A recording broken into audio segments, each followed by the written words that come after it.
don't know what the hell's going on in the most wonderful way. I know you hold it back. You're leaving to fight ghosts. Things change, people change. You've got them fooled, but not me. We are the Walking Dead. My family. I found them.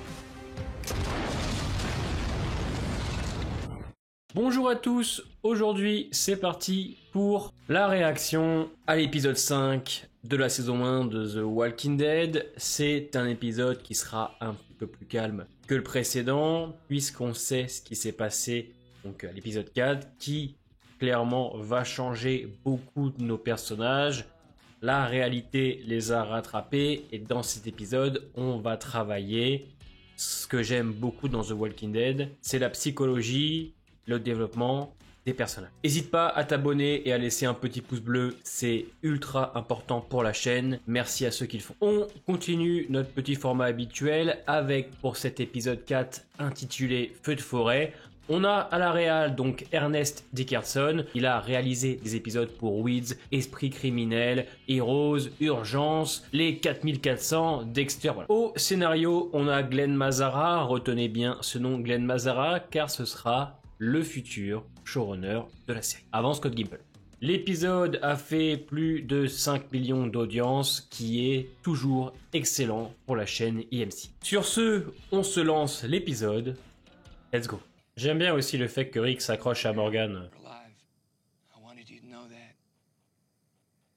Que là, à mon avis, Morgan avait perdu son fils, là.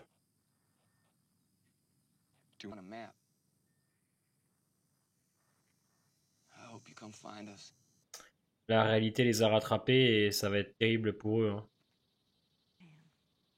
Là, le problème, c'est qu'elle a crainte qu'elle se transforme, quoi. Voilà, va faire un tour, nous les brise pas. Oh, Daryl, un peu de douceur quand même, oh. Ouais, c'est une situation grave tendue.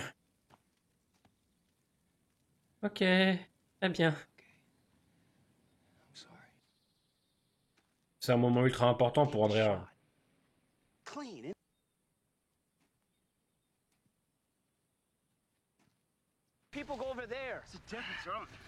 Ah ouais, mais non. Mais oui, c'est une question d'éthique, c'est une question de respect.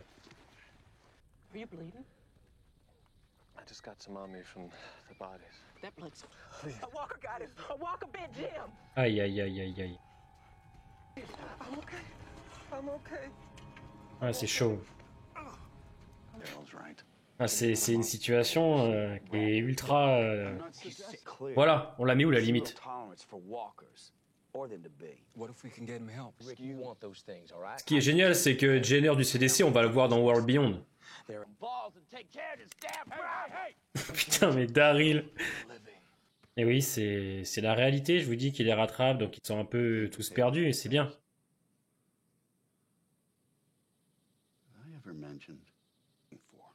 Ah oui, il s'accroche à ça, c'est beau. C'est pour ça qu'il tient à elle. D'ailleurs, l'actrice d'Andrea, vous allez la retrouver dans The Boys de saison 3.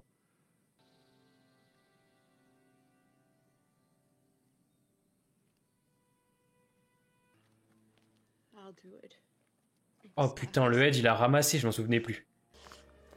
Ouais, là il y a de la haine, de la tristesse, de la colère. Un premier pas vers son évolution.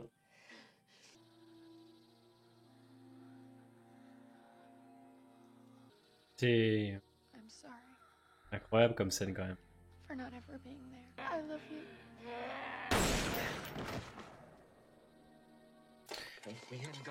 Il a pas tort, mais il y avait des armes à récupérer, voilà, il y avait...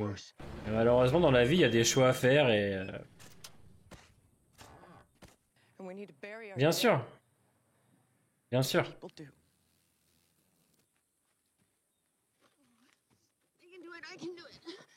Le problème, c'est qu'Andrea, elle avait tellement de choses à lui dire et elle n'a pas eu le temps, en fait. C'est ça qui la rend ultra triste. Dale, il est tellement doux avec elle.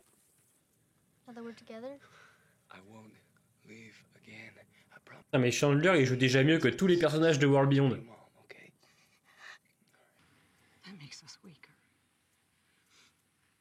you want me to say I think you were right, it wasn't Ouais, là, ça commence. the best I can do right now. Rappelez-vous ce que je vous avais dit sur Laurie. Maintenant, elle a ultra peur. You need anything? Un Doliprane, peut-être? Un suppositoire, ça passe, non?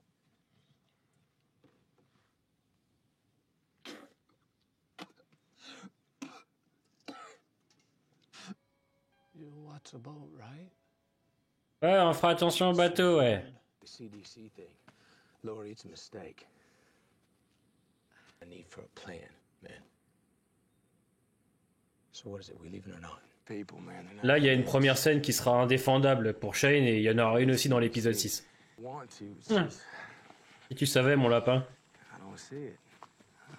Ouais, ça commence un peu là, déjà. Go on, man. How'd you meet it? Voilà. Là, déjà...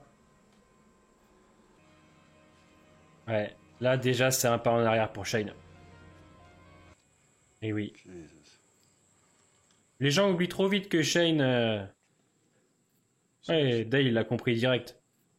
Come on, man. Le problème, c'est que tu peux pas discuter de Shane avec les chaînes sexuelles de The Walking Dead. Parce que là, il a visé Rick avec son fusil à pompe, et dans l'épisode 6, il va tenter un viol sur Laurie. Mais les chaînes sexuelles veulent nous faire croire que ça va, il a bon fond. Mais attention, Shane reste quand même un excellent personnage, hein, ça change rien. We're not going. Oui. Eh non, Morales, on sait qu'il va faire son grand retour en saison 8, hein. Voilà, le voyage vers le CDC.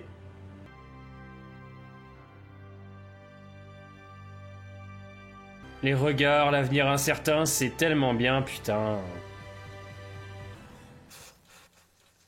I told you we'd never get far on that hose. Ça va être les premiers adieux. My decision. Not your failure. De toute façon, c'est ce qu'il veut, donc ça permet d'être plus en paix avec ça, puisque c'est son choix. On fait ses adieux et les vivants avancent.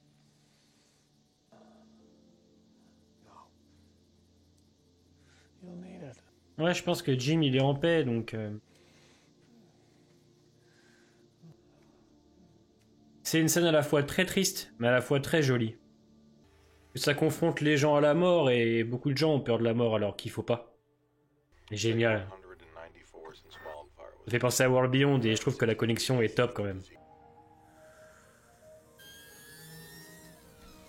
Alors faut savoir que le CDC a été inventé. Comme ils savaient pas si The Walking Dead allait marcher, ils voulaient quand même offrir une fin si jamais ça devait être arrêté plus tôt que prévu. Pretty far, I bet.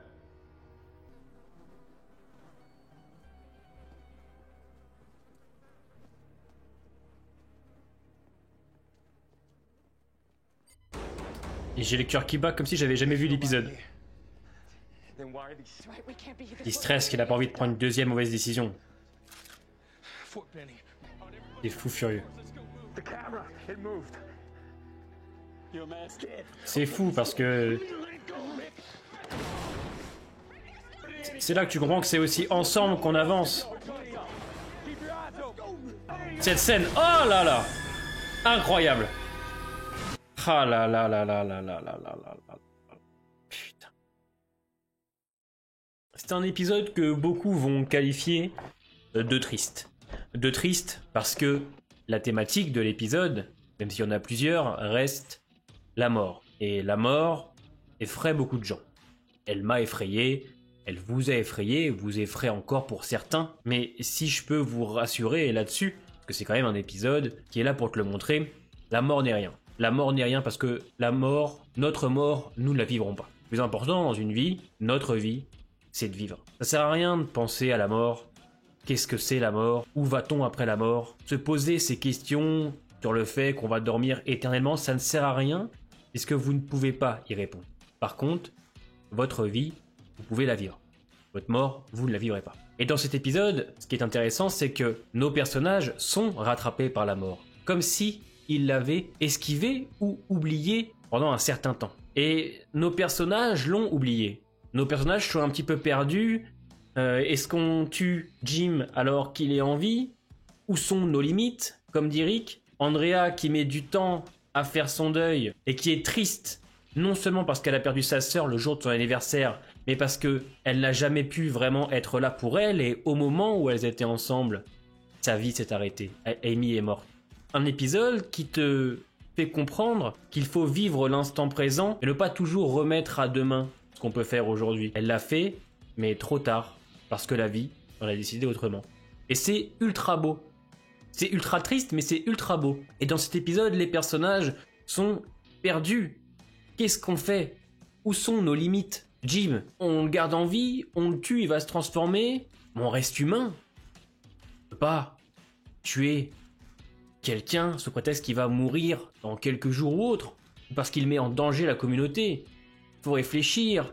Voilà, et ces personnages-là, nos personnages, n'y étaient pas vraiment préparés. Andrea n'était pas prête à perdre Amy. Elle lui dit au revoir et ça va la changer. Carol, qui dans une scène va la faire évoluer clairement, nous montre toute cette haine, toute cette colère, toute cette tristesse qu'elle avait envers Ed. Qu'elle est triste qu'il soit mort, mais d'un côté ça la libère. Et puis tous ces personnages qui discutent entre eux pour savoir ce qu'on fait de Jim. Mais Jim a décidé de mourir. Jim a décidé de partir. Enfin, on le laisse tranquille sur son arbre. Il est en paix avec ça. Les personnages peuvent lui dire au revoir et ils avancent. Et il y a un côté aussi dans l'épisode où malgré la mort, on avance, puisqu'ils ont perdu plein de gens, Jim, Amy et les autres, mais ils avanceront. Parce que c'est ça, la vie. Le plus dur dans la mort, c'est pas la nôtre, c'est celle des autres. Parce qu'on est triste. Mais eux comprennent que malheureusement, ils vont devoir avancer. Entre-temps, on a toujours un petit peu le trio, Rick, Shane et Laurie. On voit bien que Shane a mis en joue Rick de très loin, que Dale a cramé. Donc déjà, tu comprends que le personnage, voilà, est un petit peu douteux sur certains points. Laurie ose pas dire à Rick qu'il a pas vraiment pris une bonne décision, même si pour Rick, c'était la bonne. Je comprends Shane quand il dit qu'il aurait dû rester pour protéger le camp, mais je comprends aussi Rick d'un côté qui est parti récupérer des armes pour mieux se défendre. C'est tout un enchaînement, voilà, de situations malheureusement tristes, mais c'est comme ça et on avance. Et les personnages, à la fin, ils avancent malgré tout ça.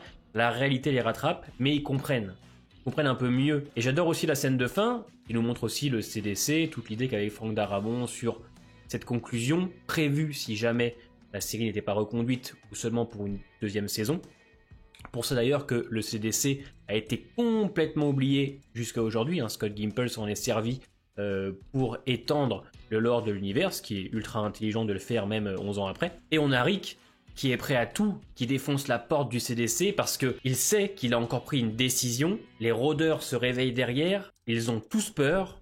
Et Rick a peur aussi d'avoir pris une deuxième mauvaise décision. Et dans ses yeux, tu sens le stress, la peur. Il veut que cette porte s'ouvre. Et ce plan final, avec la lumière et tous nos personnages qui se retournent, ils sont étonnés. Ça s'arrête là-dessus. C'est magistral. C'est vraiment magistral. C'est ultra bien écrit. Les dialogues sont très très bons. Glenn Mazzara est excellent. Et vous allez le voir en saison 3, c'est lui qui a géré le show et les dialogues de saison 3, le développement, la psychologie est excellente. C'est un épisode à la fois triste mais à la fois très beau, qui est là pour te rappeler que la mort fait partie de la vie et que malgré la mort, on avance. Mais c'est aussi un épisode qui remet en question notre humanité. Doit-on tuer des gens qui ont été mordus? Qu'est-ce qu'on fait? Travail autour de ça qui sera aussi extrêmement bien travaillé en saison 2 avec Randall, je crois. C'est Glenn Mazzara qui s'en occupe.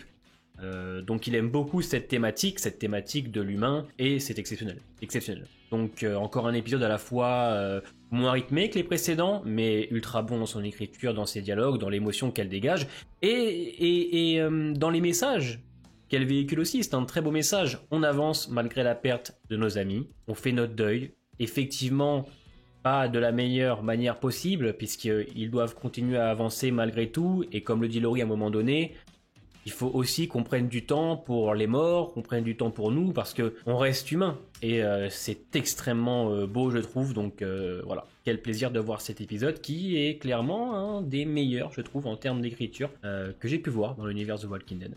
En tout cas, si t'as aimé cette vidéo, laisse un petit pouce bleu, très important pour la chaîne. Donne-moi en commentaire ton avis sur l'épisode. Porte-toi bien, et à vendredi prochain pour le final de la saison.